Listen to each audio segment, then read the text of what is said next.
Well, did Rodgers deserve to make the All-Decade team over Brees? I'm gonna jump to that topic. I like that top of the lock. I'm too gassed up for it, so I'm gonna stick to this one. Sure, and again, let's not try and extend it. It's a couple rebuttals, but let's make our arguments concise. I'll let you start on this one. You let me start off a couple times now. So, Uh, what you got? I bet. I think Aaron Rodgers making the All-Decade team over Drew Brees is one of the biggest robberies in All-Decade team history for football. I think it was just criminal robbery that most of the people ain't hip to. They don't realize it because they watch ESPN too much. They read into it too much, and Rodgers gets all the media hype. But Brees is a better quarterback. Brees is a better quarterback. Let me just spit some reality to y'all right now. People want to. First of all, Drew Brees is number one all time in passing yards, number one all time in completion, and I think he might even be number one all time in passing touchdowns. I'm gonna Google this really quick. All NFL all time passing TD leader. TD. Yup, he's number one all time in that too. That's crazy. So number one all time in yards, number one all time in completions, number one all time in passing touchdowns and completion percentage. Let's look at what he did in the decade, shall we? So from 2010 to 2019, what did Drew Brees do? What did Drew Brees do? All right, so Brees had 3 5,000-yard seasons last decade. You know how many other quarterbacks have multiple 5,000-yard seasons? None. Every other quarterback has only done it once. Drew Brees did it 3 times this decade, and he did it another time before 2010. So he's done it 4 times in his career. Let's see. All right. He led the NFL in passing yards 5 times, and he led in TDs twice. Rodgers has never led in this decade. He didn't lead the NFL in passing yards ever. Led in TDs once. All right, now let's talk about Drew Brees set the completion percentage record 4 times. He broke his own record 4 times in the decade. So Brees' numbers are blows him out of the park. Now people are gonna bring up the interceptions.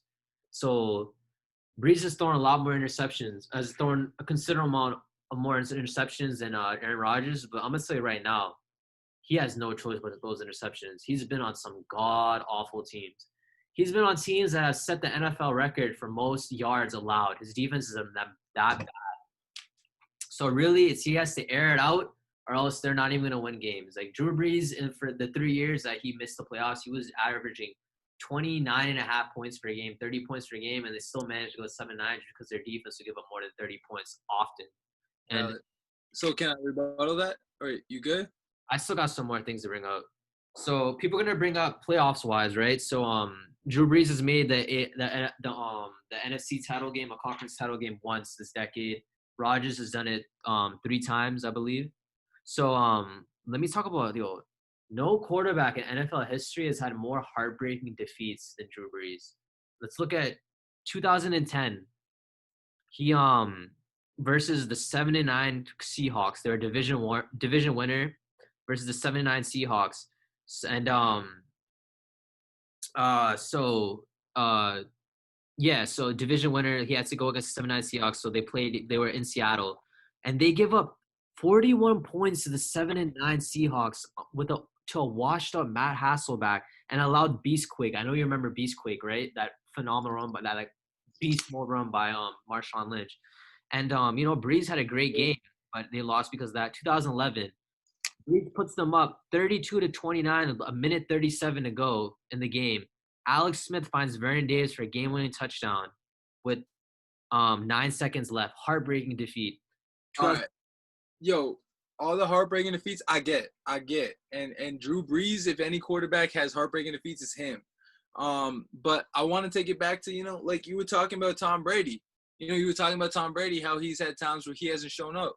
And you can point at the New York Giants, fucking ruining the Patriots' hopes, the helmet catch and the undefeated season. But at the same time, you can look at that and say that, oh, but this quarterback has done all of this and those accolades itself. should verify him to be in the all-decades team, especially behind Tom Brady. But the thing is, we got to recognize that this is the all-decades team. This is the 2010s. What are we looking at? So when you look at the 2010s, yes, Brees has thrown the ball phenomenally, especially in the regular season. He's had some tough teams. But what it comes down to is, yeah, but when you look at both these quarterbacks, Aaron Rodgers and Drew Brees, these are quarterbacks that when they're on your team, you become a playoff hopeful almost immediately. Exactly. Because their throwing ability, their IQ, and just their experience. But when you look at the past decade, 10-7, Aaron Rodgers' record in the postseason. Yeah. 4-6, Drew Brees' record in the postseason. Now I know that it is what it is. You lose some games, you win some games. Every great quarterback has that happen to them. But the thing that stands out to me is the fact that Aaron Rodgers only missed and mind you, we're focusing on this past decade. Aaron Rodgers only missed the playoffs 2 times. Yes, you can argue maybe he had a little bit better teams around him, but the 2 times he missed the playoffs, 1, he was injured and only played 7 games, and 2 was 2018, where after that it was kind of a wash. Other than that, 2018, they just had to win 3 games in a row, and in that game, Rodgers shit the bed, bro. Rodgers shit the bed. Again, going back to what you're saying, you were pointing at single game stats.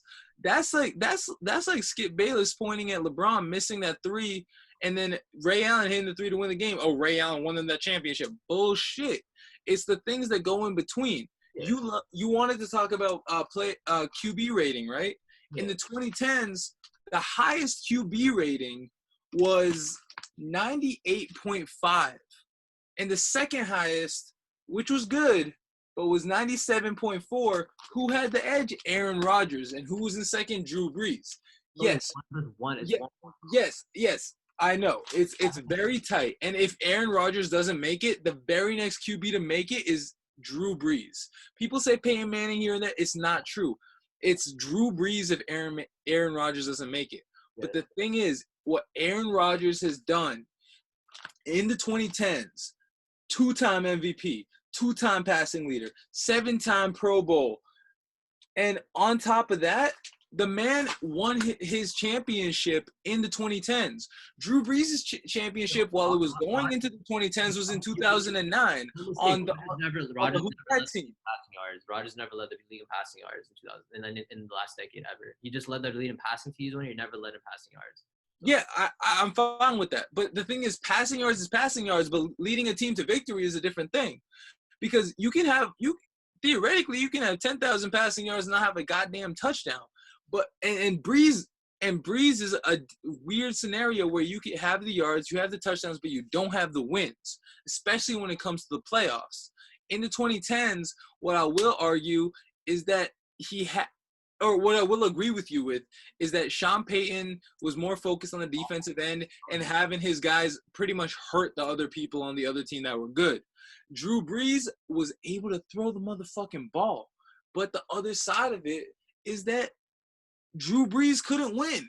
And you can say, oh, he hasn't had pieces. This past season, he had Michael Thomas, arguably the greatest wide receiver in the NFL today, and I will say that he is. And you can argue on that. I know you're probably going to say Julio Jones, but I don't think Michael Thomas is top 5, but yeah, you can go ahead. You can say Michael Thomas is in top 5, and you'll probably argue that's because Drew Brees' arm throwing to him. No, just because of individual ability. Like, I don't think he doesn't have that it factor to me. I think Mike Evans is a better wide receiver. I was about to mention that I think Mike Evans is a great wide receiver, but when it comes down to being able to catch the ball and running your routes and understanding who's guarding you, I think Michael Thomas has that. But again, that's an argument for another day. Drew Brees is a phenomenal quarterback when it comes to the stats. But you can't look at an all-decade team and just think of stats. Because if that's the case, Wilt Chamberlain and Kareem Abdul-Jabbar will be the 2 players that we look at as the greatest of all time. You got to look at how well they were able to win in certain scenarios. That's why Tom Brady and Joe Montana are in the GOAT talk. Aaron Rodgers was able to win in the 2010s. He was able to pick up the accolades. Yeah, he didn't throw for as many yards, but at the end of the day, when you're throwing for 4,000 plus yards versus about 5,000 yards like what Drew Brees was doing, they're pretty much even in that aspect. So what I'm saying is Aaron Rodgers, the reason he doesn't have that is also he is a much riskier play caller when it comes to offense. He'll make those bomb passes. Bro, no, wait, hold But on. Rodgers, the past 4 or 5 years, he's been checking down OD because this is the Russell Westbrook effect with Aaron Rodgers. What we've seen the past 3 or 4 years, he's had like a below QBR, like average QBR and stuff. The reason why, because he's checking down more because he wants to retire with that #1 pass rating all the time. The same way Westbrook was chasing those triple doubles. Like a lot of analysts have noticed it. Like in the title game last year, even it's trickled down into his playoff career. He was 8 for 9 in the first 3 quarters of that NFC title game. They were getting spanked. He's become too conservative. He's become like Alex Smith. But what I will say is, who's been his best target in the past 5 years? Who has been Aaron Rodgers' best target in the past 5 years? He's had better receiving course this decade than Brees, bro. But who's been Aaron Rodgers' best target? That's my only question. Devontae Adams. Devontae Adams. Okay. And then who's his second best? Randall Cobb? Randall Cobb or Jimmy Graham. Jimmy Graham, arguably, but Jimmy Graham, let's be honest. Jimmy Graham was an end zone. It was an end zone tight end. He's not. I love Jimmy Graham. I have family friends who know him, but Jimmy Graham is not a guy who can catch the ball and get you 3-4 yards after the hit. Jimmy Graham's a guy who has good hands, but that's why he's an end zone tight end. All right, so Brees has Michael Thomas, and like Rodgers had Randall Cobb and Devontae Adams. Who's Brees' number 2 receiver? Ted Ginn. Who was Brees' number 2 receiver these past few years? Ted Ginn Jr., Willie Snead. Not good receivers. Not good. Valid. But he also had. And top of that too, like Rodgers has had good running backs this decade. Like he had Eddie Lacy was a very good running back for 2-3 seasons. Solid, very good running back. Aaron Jones has been really good the past couple years. Brees has never had a belt. Aaron Jones did not prove himself until this year on the Green Bay Packers. Aaron Jones was decent, but he was, and the funny thing is, you neglect to notice Mark Ingram, who's also probably at the same level as Aaron Jones was on the Saints. Aaron Jones level, Mark Ingram was able to match that a couple seasons. Mark Ingram, another thing, he would get injured every year before the playoffs. On top of that, he was very injury riddled. He wasn't a bellhawk running back. He wasn't as good as Eddie Lacy, put it that way. Like Rodgers has had better running games this decade than Brees, and basically his whole career. On top of that. Like, so another thing too, you bring up winning. Who's had the better defensive backing though, Brees or Rodgers? By far, Rodgers. It's not even comparable. The better defenses. You look at this decade, the average ranking that yards, right? The average rank that the Packers were this decade for yards was 16.6. You look at the Saints, they were 20 to 22nd. Their average in the NFL, like 1 through 32. This past year, who had a better defense? Let's see. The Packers did actually. Yeah, the Packers had a higher rank scoring. They were the 9th ranked scoring defense, and the Saints were the 13th ranked. Okay. And another thing this decade too, the Saints have had a bottom 25% yards allowed defense 5 times this decade, and another time 24th ranked. You look at bottom 25 scoring defense 4 times. You look at the Packers, they've only had a bottom 25 yards scoring defense once and a bottom 25% scoring defense once. And that was the year the Packers missed the playoffs. Brees has done way more with less. Brees made the playoffs with a 24th ranked yards defense. He made the playoffs again in 2013 with a 29th ranked yards defense. And then Rodgers, the one year Rodgers missed the playoffs in 2018, he played the full season. He had a considerably much better defense than the teams that Brees has taken to the playoffs, like in 2013, for example. And then let's bring up playoffs. You bring up playoffs a lot. Rodgers has not been good in the playoffs, bro. Like, not good at all. Look at his NFC. 7 versus 4 and 6. Yeah, but look, again. He has a higher winning percentage in the playoffs, and he has a higher QBR in the playoffs as well. You look at Rodgers' playoff career, right? So Rodgers.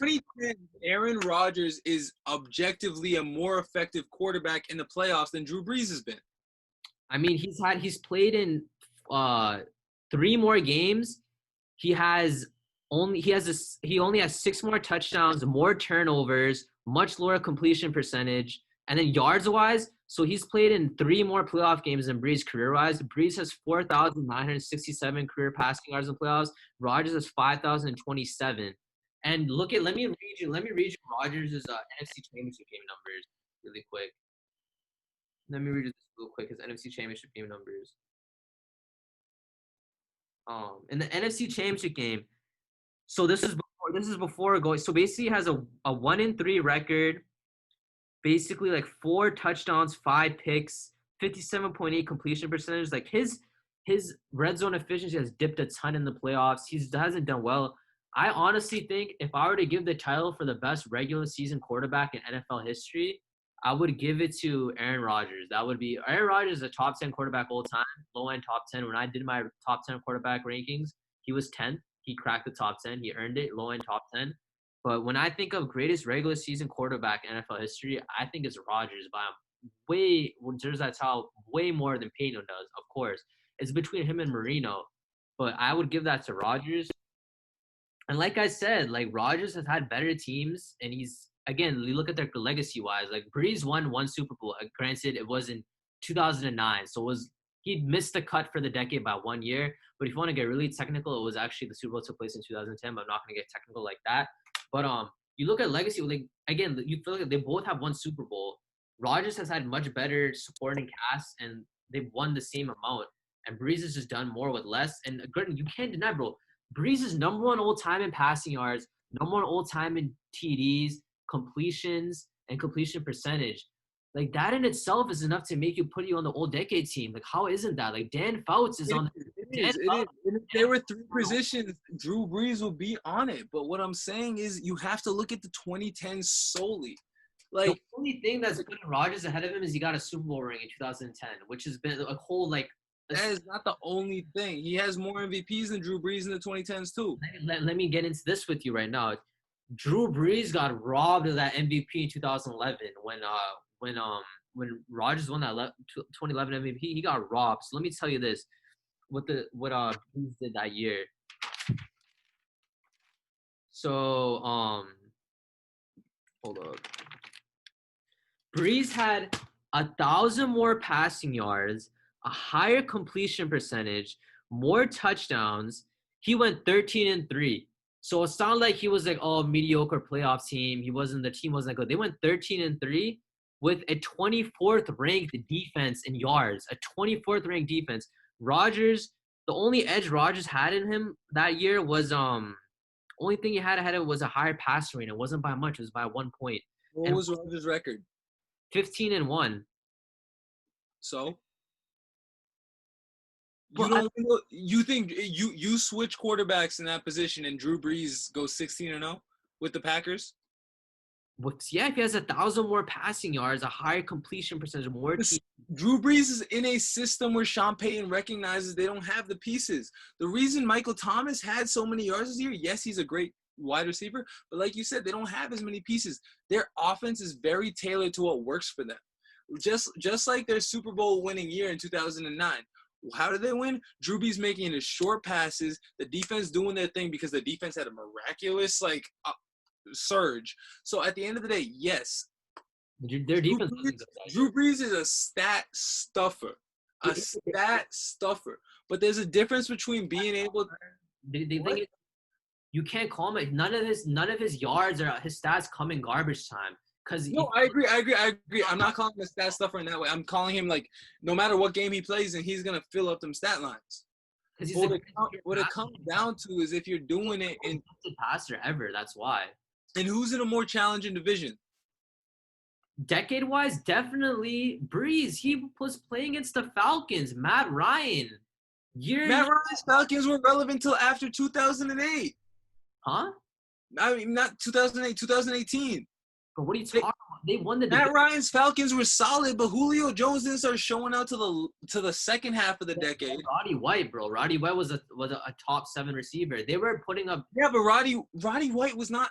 Matt Ryan couldn't throw to a motherfucker until Julio Jones and him figured out something, and they still can't figure it out. The Atlanta Falcons were solid, but not good enough to be in contention with the Saints that year. Who has been the second best team in the NFC North this decade? It's gonna be the Lions. It's gonna be the Lions. No. Fuck. It's gonna be the Lions, bro. Think the Lions? Yeah, it's gonna be the Lions. Well, maybe the Vikings. Maybe the Vikings. Maybe, but the Falcons have been. The Falcons are have been. Okay. I will agree that the Falcons have given and the Panthers. The Panthers were in the NFC South too. Look how for 4 or 5 years Cam Newton was making the playoffs, yo. Like MVPs. They had 2 MVPs in that division. Matt Ryan won the MVP one year. Cam Newton won the MVP one year. No one else in that division, those divisions, the NFC North has won. Right, moving on from this because honestly, you've made a good point. I still stand on Aaron Rodgers belongs on the All-Decade team. I will just say what it comes down to is you have to recognize that it's 2010 to 2020. Yes, Brees had his championship in 2009. He's had the stat-filled seasons. He's performed at the highest level. I just think Aaron Rodgers has been able to do more with what he has compared. And yes, you can say that maybe gives him an unfair advantage. But in the NFL, a lot of times QBs stand out more when they have that unfair advantage. So I think the narrative. I think they've both have underwhelmed the playoffs. Rodgers has been choked. Rodgers is a choke artist in the playoffs as well. Brees is choked as well. The Packers should have won 3 Super Bowls in the 20s. Exactly. He's choked but the Saints should have won 1 at least. Huh? The Saints should have at least 1 chip. What year? In the playoffs is a huge thing to look at. Wait, what'd you say? The Saints were poised in the early 2010s to have another chip. Keep in mind, the Saints missed the playoffs 3 times in a row and 4 times in the past decade. Bro, so last decade. Another thing to look at a winning quarterback. Hold on, let me look. So last decade, Rodgers made the playoffs 8 times. Brees made the playoffs 7 times. It's not far off. They're literally playoffs 6 times. No, they missed it 4 times. They missed it 4 times, and he missed it 3 times in a row at one point. 3 times last decade only. 3 times last decade. So only one year. Like Rodgers made the playoffs only 1 more time than Brees did. And what is the end result? Neither of them have made any Super Bowls. Well, like Rodgers. So okay, they won 1 Super Bowl. Neither of them ever reached the Super Bowl again. They've underwhelmed. They've had some. Rodgers has had more high seeds than the Packers, and it's because of the fact his defenses have been better. Yeah. And he's underwhelmed. He's like choked a lot. But again, that comes down to all these individual stats you can pull out when you just look at the objective fact that the accolades stand out. Yes, the statistics, I give it to Drew Brees, but when it's not even just statistics. Number 1 all time. Like no quarterback in NFL history has more passing yards, completions, or touchdowns than Brees. 20 years from now, we're gonna look back. People are gonna remember. People are gonna be like, "Who has the most passings all time?" It's gonna be like when we think of Walter Payton for who has all-time rushing. Emmitt Smith. When we think of Emmitt Smith all-time rushing yards. All right, cool. Then for a long time, it's always like Dan Marino rolls off the tongue, most passing yards all time. Let's keep it a buck. When you ask the fair weather NFL fan who they think of when they think of a running back, they're not gonna say Emmett Till. Yeah, that's true. So my last thing I want to say on this is, I'm not knocking Drew Brees because honestly, that year, my family traveled down to Louisiana a lot. I became a huge Saints fan to the point where I was almost cheering for them over the Patriots. The Patriots kind of had a fair weather year that 2009 season. He's my favorite quarterback in the NFL too. Like, listen, man, I loved those Saints, and my mom did a lot of business in New Orleans and Louisiana, Lafayette, Louisiana. You don't know that people in Bournemouth City, a lot of brown people that own restaurants and like. Shouts out to Louisiana. Shouts out to New Orleans, one of my favorite cities in the world. Shouts out to Lafayette, most underrated city in the world. I actually went there. I went to New Orleans a year after they won the Super Bowl, so it was still like Bournemouth. I was there that season leading up to the Super Bowl. I was there 2 years. I've been to New Orleans I think 4 or 5 times in my life. I love it. It's very easy going. I love that Big Easy. I love the French Quarters. I stayed in the Hilton right by the water, right by that underground mall. Listen, New Orleans has a lot of my heart, but when it comes down to the greatest quarterback of the last decade after Tom Brady, I'm going to give it to Aaron Rodgers, but there's no knock on Drew Brees. It's just a matter of what you value more, accolades versus stats.